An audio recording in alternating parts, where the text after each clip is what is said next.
Confesión Bautista de Fe de 1689. Capítulo 22. De la adoración religiosa y del día de reposo. Párrafo 1. La luz de la naturaleza muestra que hay un Dios, que tiene señorío y soberanía sobre todo, es justo, bueno y hace bien a todos, y que por lo tanto debe ser temido, amado, alabado, invocado, creído y servido con toda el alma, con todo el corazón y con todas las fuerzas.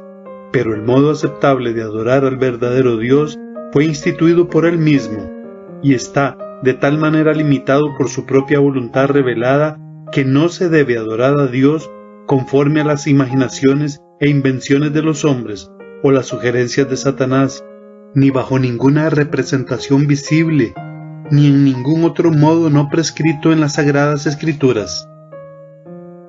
Párrafo 2.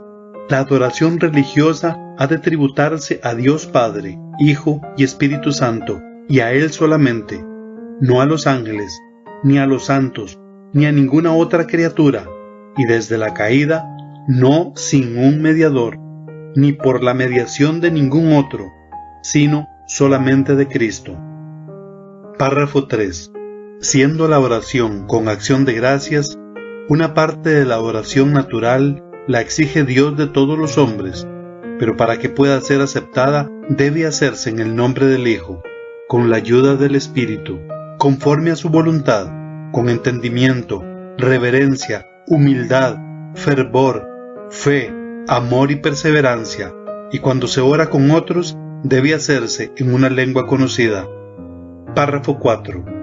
La oración debe ser por cosas lícitas, y a favor de toda clase de personas vivas, o que vivirán más adelante, pero no a favor de los muertos ni de aquellos de quienes se pueda saber que han cometido el pecado de muerte.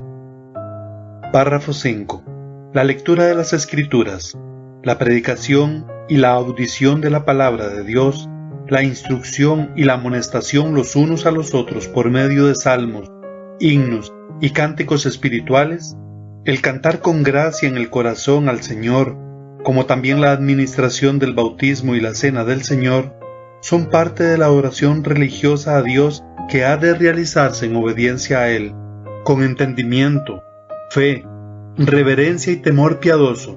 Además, la humillación solemne, con ayunos, y las acciones de gracias en ocasiones especiales han de usarse de una manera santa y piadosa. Párrafo 6.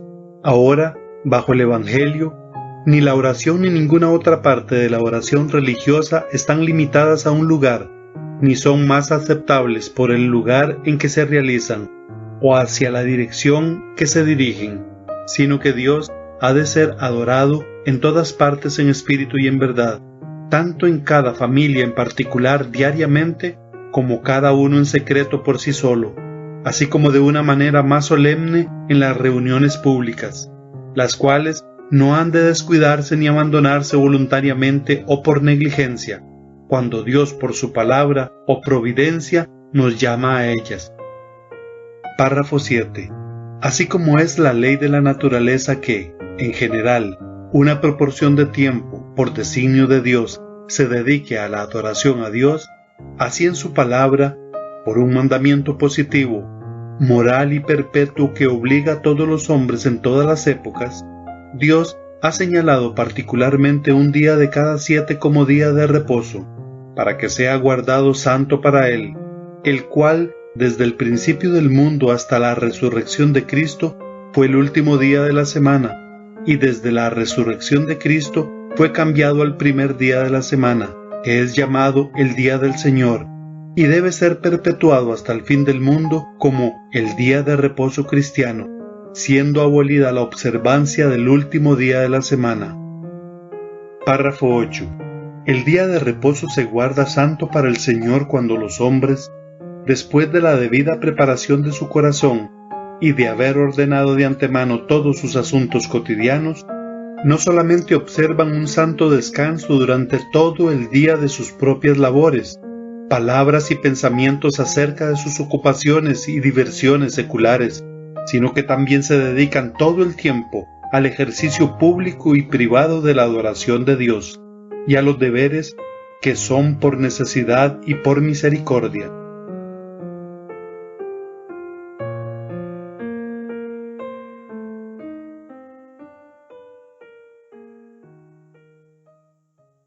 Este es el cuarto mensaje de una breve serie que iniciamos hace 2 semanas atrás acerca del Día del Señor. Yo sé que estoy consciente que el sermón de esta mañana exigía mucha atención. Yo espero que este sea más liviano, no más ligero ni superficial, sino más liviano. En los estudios anteriores, nosotros hemos visto que desde el principio de la creación, Dios estableció un patrón en el uso del tiempo que el hombre creado a su imagen y semejanza debía imitar. 6 días para trabajar, 1 día para reposar y adorar. Hemos visto también cómo el Señor incluyó esta ordenanza en los 10 mandamientos que fueron entregados a Moisés en 2 tablas de piedra, escritos con el dedo de Dios. Esta mañana nos concentramos en el lugar que ocupa este mandamiento en la vida de todos aquellos que por la gracia de Dios hemos venido a ser hechos participantes de las bendiciones del nuevo pacto que Cristo inauguró. Y el aspecto que queremos enfocar ahora es en lo concerniente al cambio del día. ¿Por qué razón el pueblo de Dios del antiguo pacto descansaba y adoraba el 7º día de la semana, es decir, el sábado, mientras que nosotros lo hacemos el primer día de la semana, es decir, el domingo? Dado que Dios reposó el día 7º, dice en Génesis capítulo 2, y ordenó al pueblo de Israel apartar ese día en los 10 mandamientos, ¿por qué razón la iglesia de Cristo se congrega un día diferente? ¿Cuándo y por qué se hizo el cambio de sábado a domingo? Y hermano, yo espero que al final de este sermón nosotros podamos salir de este lugar henchidos de gratitud por detalles como estos en la palabra de Dios, porque no son detalles técnicos.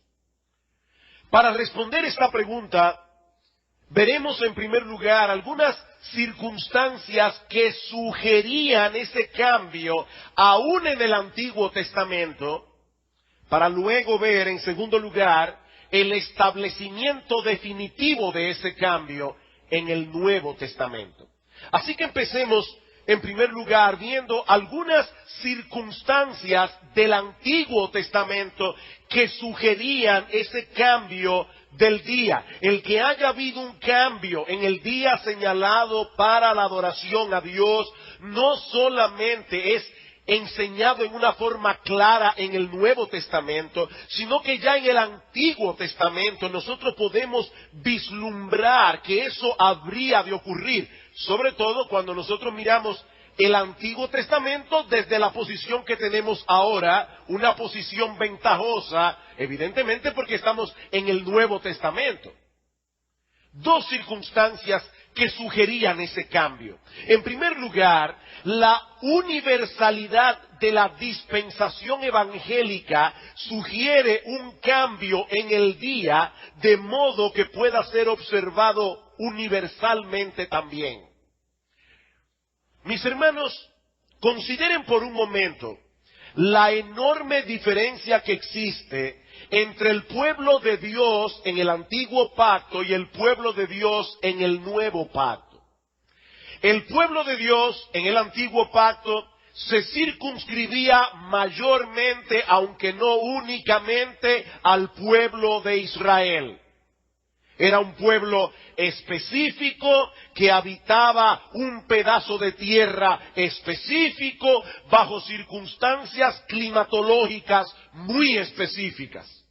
Ellos podían guardar ese día de reposo de caída de sol del viernes a la caída del sol del sábado, porque era de esa manera que ellos contabilizaban los días, no como nosotros hoy, que vamos de 12 a 12, sino que ellos contabilizaban los días de caída de sol a caída de sol. De manera que los judíos, viviendo en este pedazo de tierra en particular, con esta situación climatológica específica, ellos podían adorar a Dios de caída de sol del viernes a caída del sol del sábado.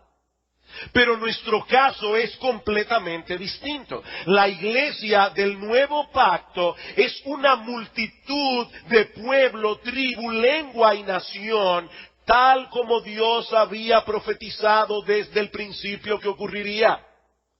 Yo les pido que vayan conmigo al Salmo 22. Este es un salmo muy conocido por el hecho de que comienza con aquellas palabras que nuestro Señor Jesucristo pronunció en la cruz del Calvario: Dios mío, ¿por qué me has desamparado? Es un salmo mesiánico, es un salmo que apunta hacia la persona y la obra de nuestro Señor Jesucristo. En la primera parte del salmo, nosotros encontramos una sorprendente descripción de lo que fue la crucifixión. Mientras que en la segunda parte del Salmo, a partir del versículo 22, nosotros encontramos allí a ese crucificado que se ha levantado victorioso. Y dice en el versículo 27 del Salmo 22, se acordarán y se volverán a Jehová todos los confines de la tierra, y todas las familias de las naciones adorarán delante de ti. Mis hermanos, cuando nosotros escuchamos esta frase, las familias de las naciones, ¿qué viene a nuestra mente? El pacto que Dios hizo con Abraham. Serán benditas en ti todas las familias de la tierra. Los judíos tenían un extraño nacionalismo, como si ellos fueran los únicos que habrían de disfrutar de la salvación de Dios. Pero mis hermanos, Dios había anunciado ya en el Antiguo Testamento que todas las familias de las naciones vendrían y adorarían delante del Señor, porque de Jehová es el reino y Él regirá las naciones. Y dice en el versículo 31, vendrán y anunciarán su justicia a pueblo no nacido aún, anunciarán que Él hizo esto. Y yo me emociono cada vez que leo ese pasaje, porque pienso que República Dominicana no existía cuando este salmo fue escrito, y por lo menos yo pienso, yo estoy ahí. A pueblo no nacido aún, anunciarán que Él hizo esto. Y nosotros hemos cantado aquí, hoy estábamos cantando el Salmo 117, es un salmo lleno de contenido en ese sentido. Aunque es breve, dice este salmo: alabad a Jehová, naciones todas, pueblos todos, alabadle. ¿Y por qué las naciones todas deben alabar al Señor? Porque ha engrandecido sobre nosotros su misericordia, y la fidelidad de Jehová es para siempre. Hay un momento. Dice aquí que todas las naciones deben alabar al Señor por la misericordia que ha tenido con el pueblo de Israel. Sí, eso es exactamente lo que dice el salmista. El salmista es un judío. Y él está invitando a todas las naciones, alaben al Señor, porque Él ha engrandecido sobre nosotros su misericordia. Y ahora vosotras, todas naciones, se pueden beneficiar de la misericordia de Dios. Así que el Antiguo Testamento anunciaba de antemano que algún día, la salvación del Señor habría de cubrir la tierra, la universalidad del Evangelio. Id por todo el mundo y predicad este Evangelio a toda criatura. Pero mis hermanos, esa universalidad del Evangelio exige una adoración que pueda ser llevada a cabo universalmente también, aun en aquellos lugares donde el sol se pone a eso de las 12 de la medianoche en algunas épocas del año, o en el caso de los polos, donde el sol se oculta por 6 meses y sale por 6 meses. Yo me pregunto cómo adorarán algunos que todavía quieren aferrarse a ese patrón del antiguo pacto, de adorar de caída de sol del viernes a caída de sol del sábado. ¿Cómo adorarán en el polo? Bueno, lo más seguro lo hacen de 6 a 6. Pero la Biblia no dice que es de 6 a 6, es de caída de sol a caída de sol. Así era por lo menos como los judíos lo hacían. Pero en segundo lugar, el cambio de significado en el día de reposo y adoración designado por Dios presupone también un cambio en el día mismo que se ha de guardar. El cambio de significado. Mis hermanos, nuestro Dios no es un Dios arbitrario. Nosotros los dominicanos tenemos la gloria de haber acuñado la palabra medalaganariamente. Eso no existe en ningún país. Eso lo inventó el padre del músico Jacinto Gimbernal, quien publicaba una revista, y alguien le preguntó, ¿es un semanario, es un mensuario? Dijo, no, es un medalaganario porque sale cuando a mí me da la gana. Bueno, hermanos, nuestro Dios no es un Dios medalaganario. Él hace las cosas con un propósito. Cuando Él señala un día específico como día de reposo y adoración, es porque hay una buena razón para que sea en ese día y no en otro. En el huerto del Edén, el día señalado fue la culminación de su obra creadora, como vimos en Génesis capítulo 2, versículos 1 al 3. Y en Éxodo capítulo 20, nosotros vemos que esa es la razón ratificada por Dios para que los judíos guardaran ese mismo día. Sin embargo, en el pueblo de Israel, el día señalado cobró un significado distinto, adicional, no distinto, adicional, al haber sido librados de la esclavitud de Egipto. Deuteronomio capítulo 5. Deuteronomio capítulo 5, vamos a leer los versículos 12 al 15. Dice, guardarás el día de reposo para santificarlo como Jehová tu Dios te ha mandado. 6 días trabajarás y harás toda tu obra, mas el séptimo día es reposo a Jehová tu Dios. Y dice más o menos lo mismo que en Éxodo 20, pero ahora el versículo 15 dice, acuérdate que fuiste siervo en tierra de Egipto y que Jehová tu Dios te sacó de allá con mano fuerte y brazo extendido, por lo cual Jehová tu Dios te ha mandado que guardes el día de reposo. Noten cómo ahora no solamente los judíos debían recordar la creación, ellos también debían recordar la redención. Por supuesto, esto no contradice lo que dice Éxodo 20. Porque ¿cómo comienza Éxodo 20? Yo soy Jehová tu Dios que te saqué con mano fuerte de mano de la tierra de Egipto. Así que hay una conexión entre la creación y la redención. Bueno, mis hermanos, como veremos en un momento, los creyentes del nuevo pacto conmemoran una nueva creación y una nueva redención, lo que también sugiere un cambio en el día. Ya nosotros no conmemoramos el hecho de que Israel haya sido libertado de la esclavitud en Egipto, y por lo tanto no hay ninguna razón para seguir observando el día en que ellos conmemoraban dicho evento. Ahora yo repito lo que dije hace un momento.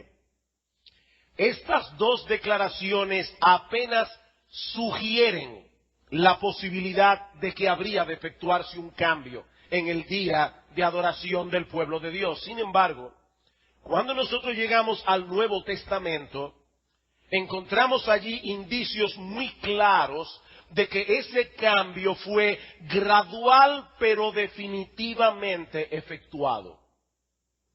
En primer lugar, nada se nos dice en el Nuevo Testamento acerca de adorar a Dios en el séptimo día, después de los evangelios, obviamente. Y este silencio, mis hermanos, es muy elocuente, sobre todo tomando en consideración que la iglesia nació y se crió, por decirlo de alguna manera, en el seno de una comunidad judía. Sin embargo, en ningún lugar del Nuevo Testamento encontramos a los apóstoles apartando ese día para la adoración a Dios, ni mucho menos ordenando tal cosa a la iglesia. Ahora, aquí es necesario hacer una aclaración.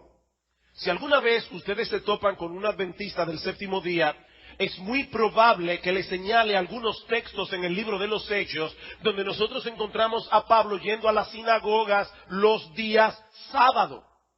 Ahora yo me pregunto, ¿acaso demuestra eso que el apóstol Pablo guardaba el séptimo día? Por supuesto que no. ¿En qué otro lugar encontraría Pablo a los judíos para predicarles el evangelio si no era en las sinagogas precisamente ese día?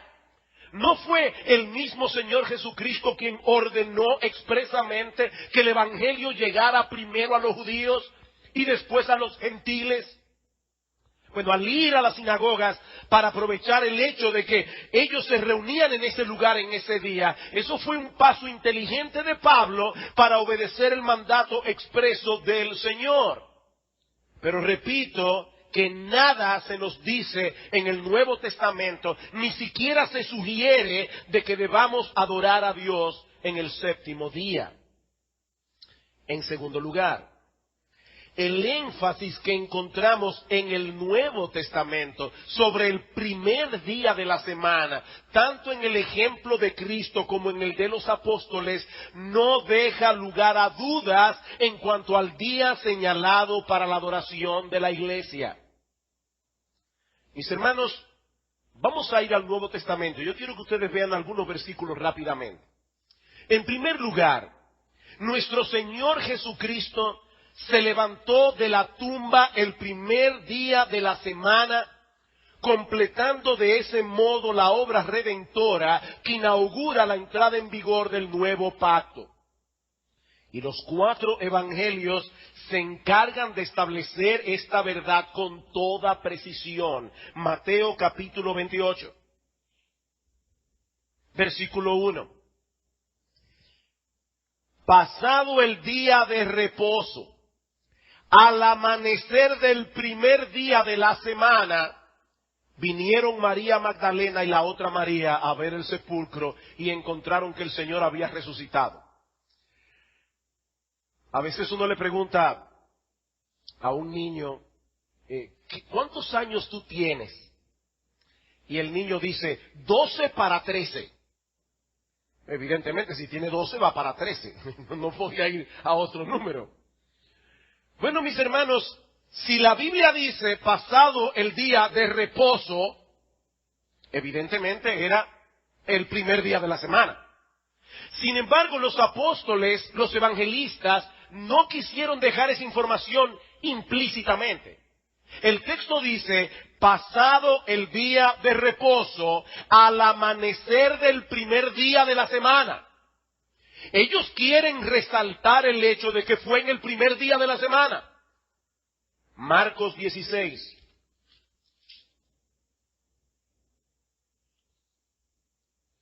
Versículo 1. Cuando pasó el día de reposo, María Magdalena, María la madre de Jacobo y Salomé compraron especias aromáticas para ir a ungirle. Y muy de mañana, el primer día de la semana, vinieron al sepulcro ya salido el sol. ¿Cuándo sucedió eso? El primer día de la semana. Ellos quieren llamar nuestra atención a ese día. No voy a buscar los textos, pero lo mismo pasa en Lucas 24:1 y en Juan 20:1. El Señor Jesucristo no se levantó de la tumba el sábado, tampoco lo hizo el lunes, resucitó el primer día de la semana, el domingo, sellando así su obra de redención y dando inicio a una nueva creación. Pero no solo eso.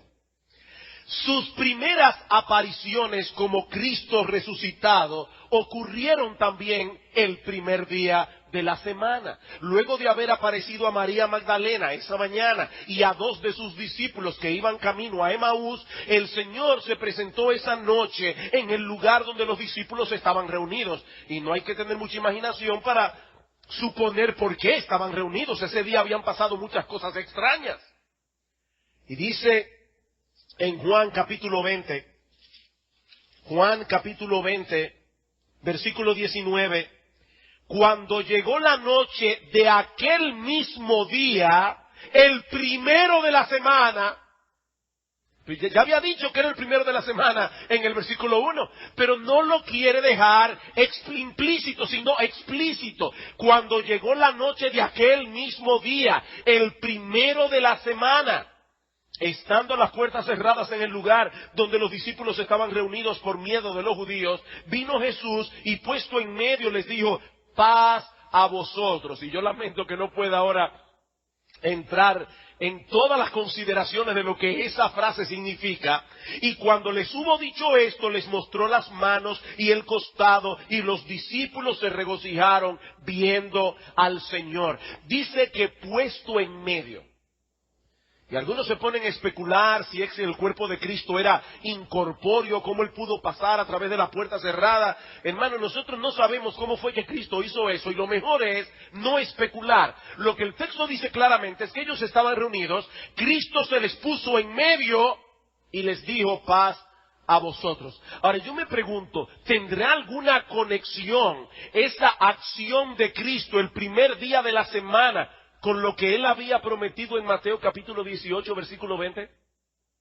Donde estén 2 o 3 congregados en mi nombre, ahí estaré yo en medio de ellos. Que a su vez está conectado con Éxodo capítulo 20, versículo 24. Dice en Éxodo 20, altar de tierra harás para mí, y sacrificarás sobre él tus holocaustos y tus ofrendas de paz, tus ovejas y tus vacas. Y ahora escuchen, en todo lugar donde yo hiciere que esté la memoria de mi nombre, vendré a ti y te bendeciré. Donde estén 2 o 3 congregados en mi nombre, allí estaré yo en medio de ellos. Estando los discípulos reunidos, Cristo vino, se puso en pie en medio de ellos y dijo, paz a vosotros. Donde quiera que yo elija poner la memoria de mi nombre, vendré a ti y te bendeciré. Pero no solo eso. En aquella ocasión, un apóstol estaba ausente, el apóstol Tomás. Y él no quiso creer el testimonio que los demás le daban de la resurrección de Cristo. ¿Qué hizo el Señor? Que se les apareció nuevamente. ¿Cuándo? El próximo domingo, Juan capítulo 20, versículo 26. 8 días después, y aquí es importante que aclare que los judíos, cuando contaban los días, ellos contaban el mismo día que estaba pasando como uno más. Por ejemplo, si yo voy a decir de aquí al martes, son 3 días, porque contaría domingo, lunes y martes. Así que el 8º día de la semana no es más que el próximo domingo.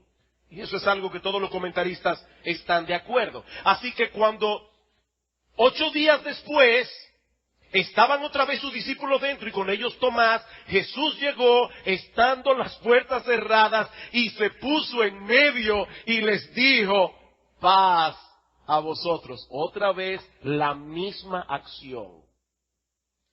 Así que el Señor Jesucristo resucitó el primer día de la semana, apareció a los discípulos por primera vez en ese mismo día y esperó 7 días para darle testimonio a Tomás. Él no se le apareció a Tomás ni el lunes, ni el martes, ni el miércoles, ni el jueves, ni el viernes, ni el sábado, sino el primer día de la semana. Pero hay algo más. El Espíritu Santo descendió sobre los discípulos el primer día de la semana, dejando constituida formalmente la primera iglesia del mundo. Dice en Hechos capítulo 2, versículo 1, que el Espíritu Santo vino el día de Pentecostés. Si ustedes luego buscan en sus Biblias Levítico capítulo 23, versículos 15 al 16, verán allí que Pentecostés siempre se celebraba en el primer día de la semana. Pentecostés siempre caía en domingo, porque se contaban 7 semanas cumplidas después del último día de reposo de las fiestas de las gavillas. Se celebraba la fiesta de las gavillas, se contaban 1 sábado, 2 sábados, 3 sábados, 4 sábados, 5 sábados, 6 sábados, 7 sábados, y al día siguiente, es decir, el domingo, el primer día de la semana, se celebraba Pentecostés. En ese día se ofrecía al Señor los primeros frutos de la cosecha. Y en ese mismo día, la iglesia de Cristo cosechó sus primeros frutos de salvación a través de la predicación del Evangelio. En cuarto lugar, vemos que al principio la iglesia en Jerusalén se reunía todos los días, en Hechos capítulo 2. Sin embargo, a medida que va pasando el tiempo, ellos van asumiendo otro patrón. Y en Hechos capítulo 20, nosotros encontramos un dato importante. Hechos capítulo 20, versículo 7.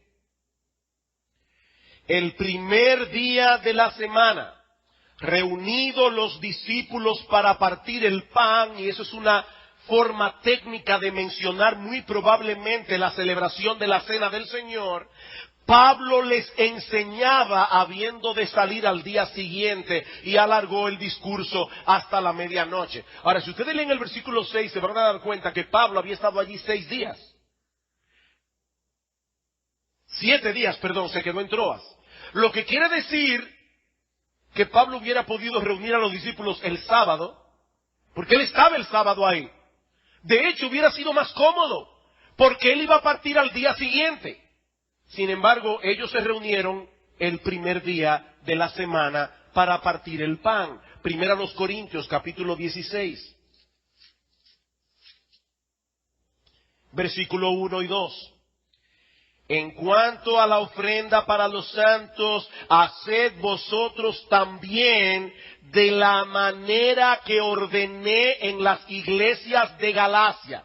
O sea, esto no era algo regional, dice Pablo, yo ordené lo mismo en las iglesias de Galacia, cada primer día de la semana. ¿Ven la regularidad?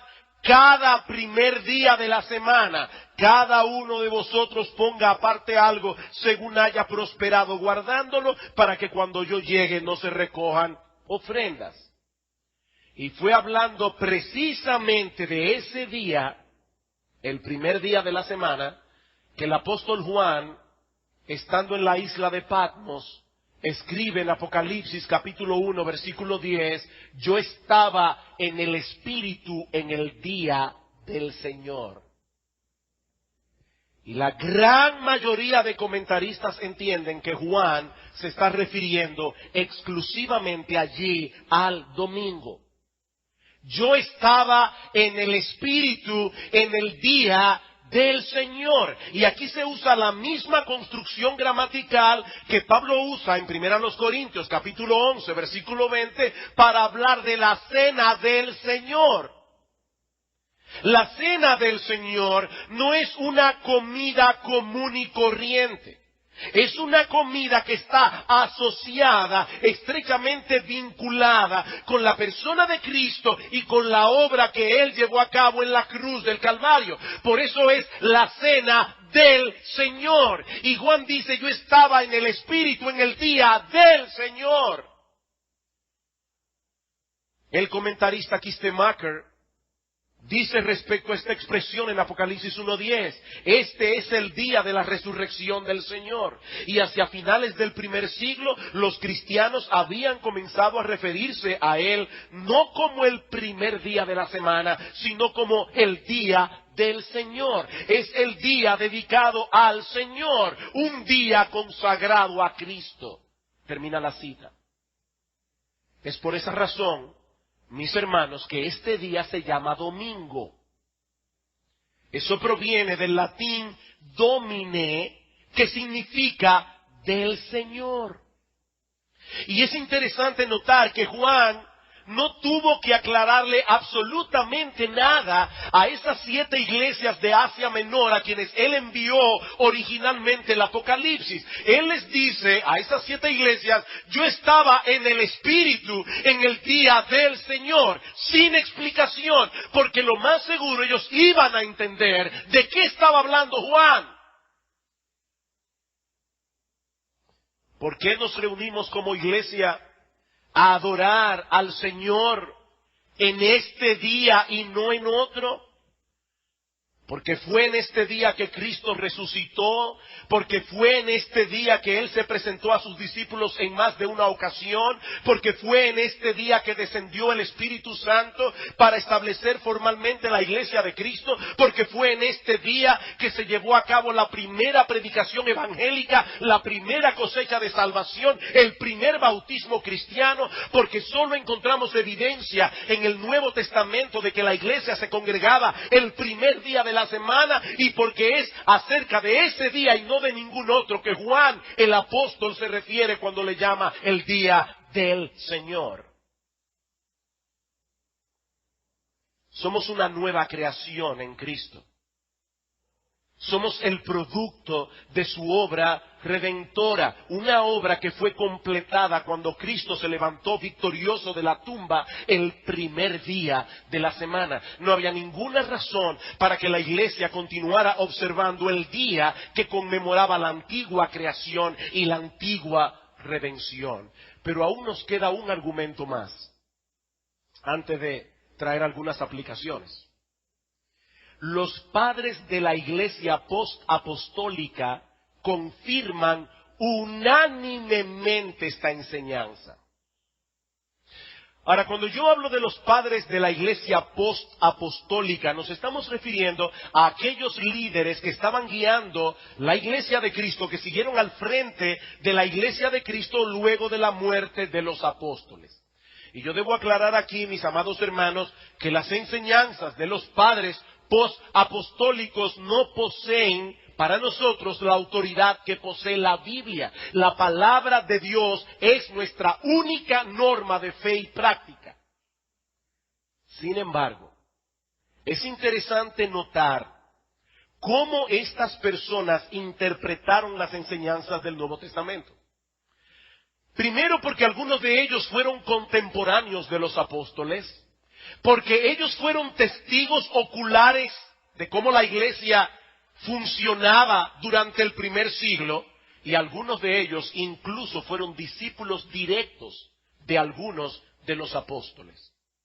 Los adventistas del séptimo día insisten en que fue Constantino quien cambió el día de adoración de sábado a domingo en el año 325 de nuestra era.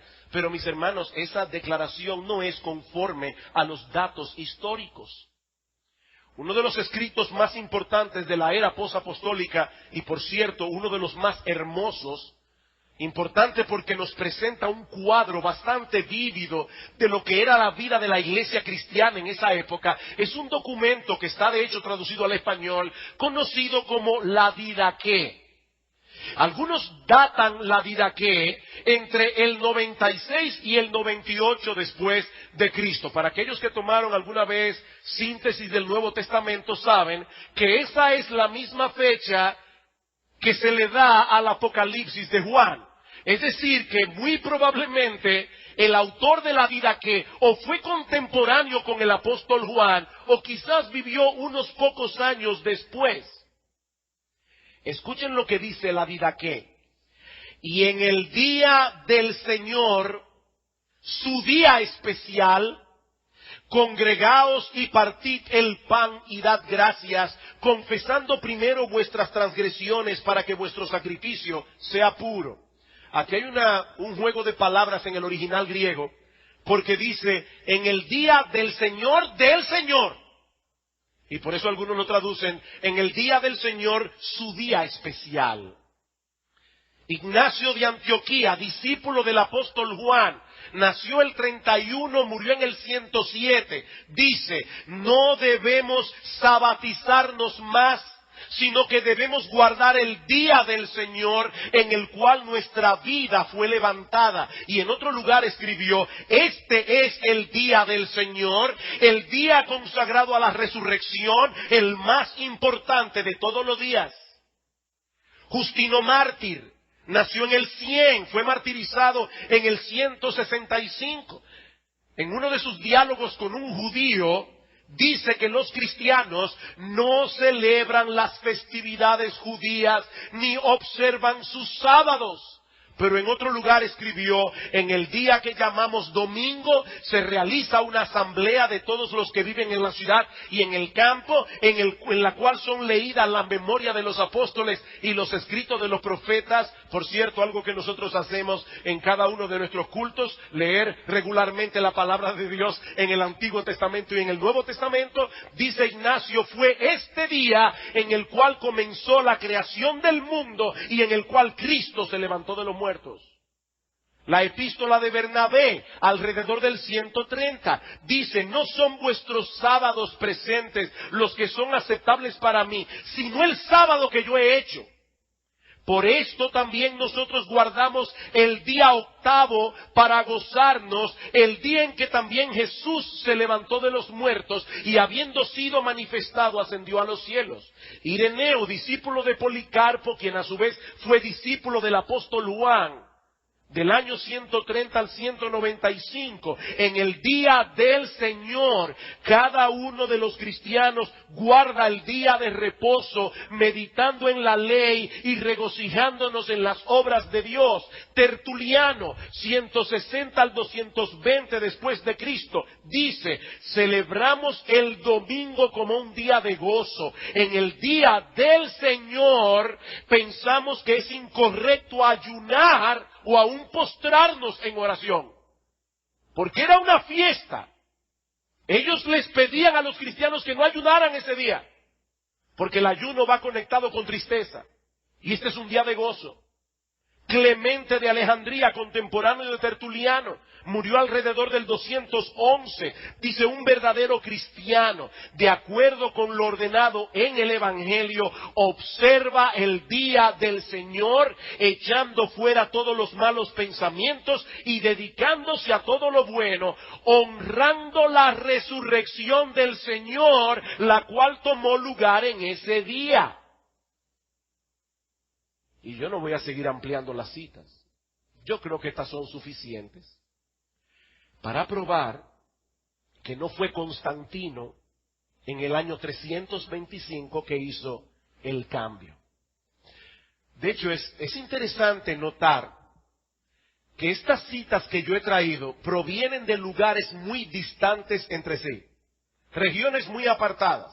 Antioquía de Siria, Palestina, Alejandría, Bitinia en Asia Menor. ¿Saben lo que eso indica? Que la práctica de congregarse el primer día de la semana era muy extendida a principios del segundo siglo. Es a la luz de esta evidencia que un historiador tan reconocido como Philip Schaff dice lo siguiente: la celebración del Día del Señor en memoria de la resurrección de Cristo data indudablemente de la era apostólica. Nada menos que el precedente apostólico puede explicar la observancia religiosa universal en las iglesias del segundo siglo. No hay, dice él, una sola voz de disensión. Una sola voz de disensión. Y en otro lugar escribió, la observancia universal y no contradicha del domingo en el segundo siglo solo puede ser explicada por el hecho de que ésta tiene su raíz en la práctica apostólica. Ahora, hermanos, ¿y qué tiene todo esto que ver con nosotros? Darnos la tranquilidad de que nos estamos congregando en el día correcto. ¿O hay algo más aquí? Yo creo que hay algo más. Y miren, si usted se olvida de toda la cita, de todo lo que yo he citado hoy, Tertuliano, Ignacio, la Didaqué, por favor no se olvide de esto que yo voy a decir ahora. No se olvide de esto. Mis hermanos, cuando nosotros nos reunimos como iglesia el primer día de la semana, nosotros estamos celebrando una fiesta. Porque es el día que conmemoramos la resurrección de nuestro Señor Jesucristo. Ahora yo me pregunto, ¿por qué el Señor quiere que su iglesia conmemore ese evento cada semana? ¿Por qué? ¿Por qué celebrar semanalmente la resurrección de nuestro Señor? Bueno, muy probablemente por todas las implicaciones de ese evento en la historia de la redención. Mis hermanos, ese fue el día de la tumba vacía, el día de la resurrección. Ese fue el día en que nuestro Señor Jesucristo fue vindicado por Dios el Padre y declarado Rey de Reyes y Señor de Señores. En el primer sermón en Pentecostés, ese es un texto glorioso, el apóstol Pedro está predicando el evangelio y le dice a los judíos en el versículo 32, ustedes mataron al autor de la vida, a este Jesús, sin embargo, resucitó Dios, de lo cual todos nosotros somos testigos, así que exaltado por la diestra de Dios, en la resurrección y habiendo recibido del Padre la promesa del Espíritu Santo, Él ha derramado esto que vosotros veis y oís. Versículo 36, sepa pues ciertísimamente toda la casa de Israel que a este Jesús, a quien vosotros crucificasteis, Dios le ha hecho Señor y Cristo. Mis hermanos, este fue el día en que Dios el Padre hizo una declaración pública acerca del Hijo de su amor. Este fue el día en que Dios el Padre vindicó cada una de las cosas que Cristo dijo de sí mismo durante todo su ministerio terrenal. Yo soy el pan de vida, yo soy el camino, la verdad y la vida. Nadie viene al Padre sino por mí. Y por medio de la resurrección, Dios el Padre estaba diciendo, ese día, así es, escuchen a mi Hijo, porque Él y nadie más es Rey de Reyes y Señor de Señores. Por eso Pablo dice en Romanos capítulo 1 versículo 4 que Cristo según la carne era hijo de David, pero que fue declarado hijo de Dios por la resurrección de los muertos. Pero no solo eso, mis hermanos. Este no solamente fue el día en el que Dios el Padre vindicó públicamente a Dios el Hijo. Mis hermanos, la resurrección de nuestro Señor Jesucristo confirma que Dios el Padre aceptó su sacrificio. Y eso significa, mis amados hermanos, que todos nuestros pecados, los pasados, los presentes y los porvenir ya fueron pagados por nuestro Señor Jesucristo en la cruz del Calvario. Dios el Padre aceptó eso. Dice en Romanos capítulo 4, versículo 25, que Cristo fue entregado por nuestras transgresiones y resucitado para nuestra justificación. Si Cristo no se hubiera levantado de los muertos, dice Pablo en 1 Corintios capítulo 15, nosotros todavía estaríamos en nuestros pecados y seríamos hallados los seres más dignos de conmiseración de todos los hombres. Pero ahora Cristo ha resucitado de los muertos. Y cuando nosotros lleguemos al cielo, podemos llegar allí con toda seguridad, con toda confianza, sabiendo que ya no tenemos deudas pendientes con la justicia divina, porque el mismo Dios y Padre declaró públicamente haber aceptado lo que Cristo hizo a favor tuyo y a favor mío, resucitándolo de los muertos. Pero no solamente eso. La resurrección de nuestro Señor Jesucristo, mis amados hermanos, asegura nuestra santificación. Mis hermanos, qué difícil es la lucha con el pecado día tras día, día tras día. Y a veces pensamos, ¿podré yo seguir corriendo la carrera con paciencia hasta el día de mi coronación? Ah, mi hermano, recuerda que Cristo resucitó de los muertos.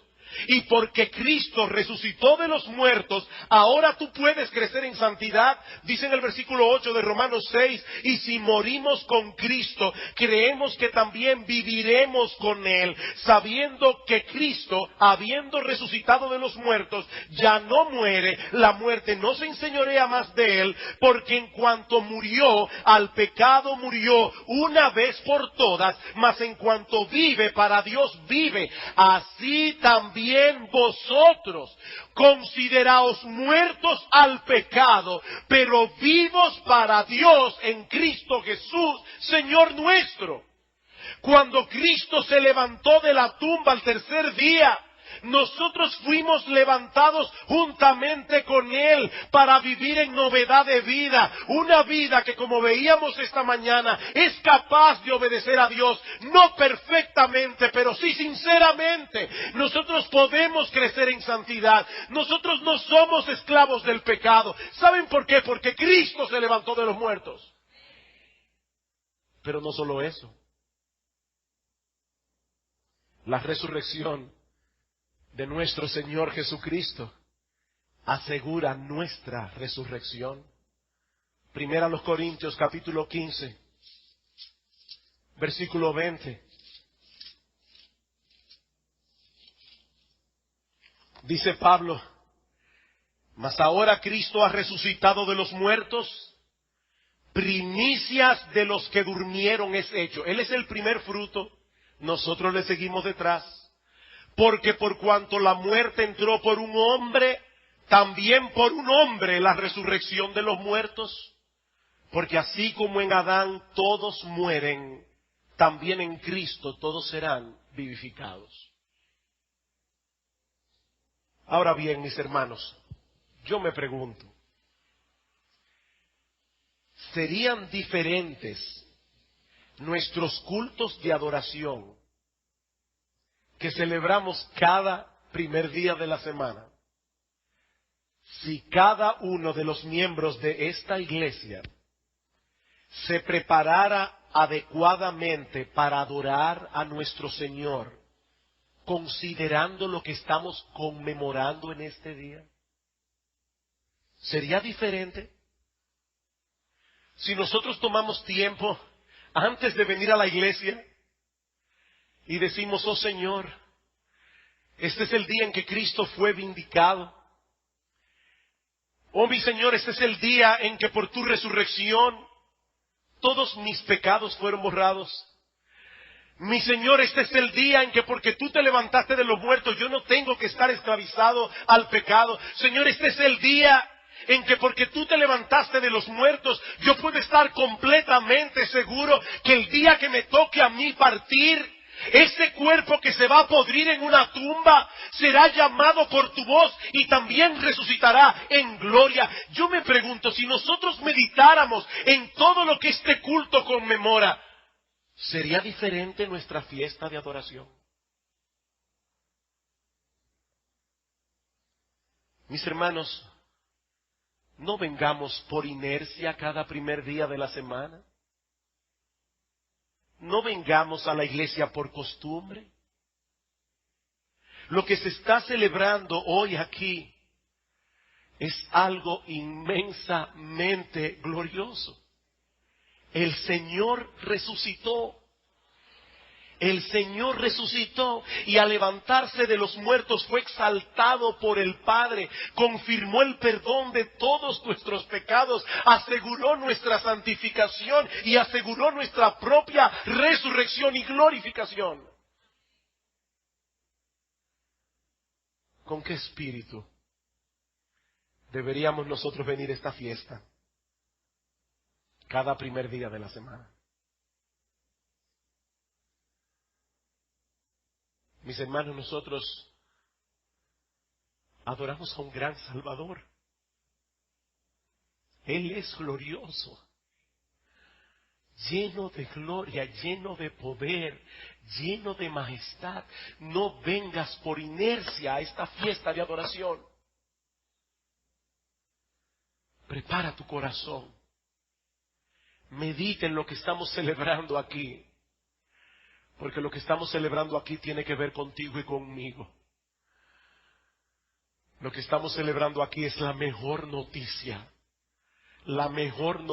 que alguna vez haya sido proclamada. Y aunque hayan pasado 2000 años y pasen 2000 años más, esta seguirá siendo la mejor noticia. Cristo resucitó. Cristo resucitó.